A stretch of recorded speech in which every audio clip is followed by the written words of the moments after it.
Semester 1 मी clear झाली होती.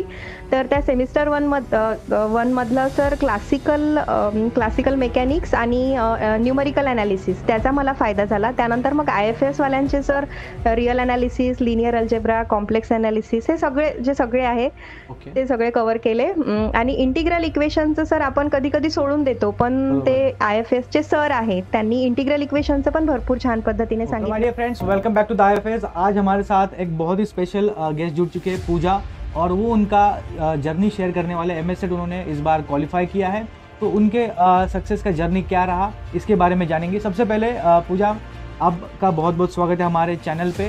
तो आप हमारे व्यूवर्स को, हमारे स्टूडेंट्स को इंट्रोड्यूस करिए ताकि वो भी आपके बारे में जान पाए, आपकी जर्नी के बारे में जान पाए। Okay sir. As Pooja Rameshwar Dasarwar. After marriage, Pooja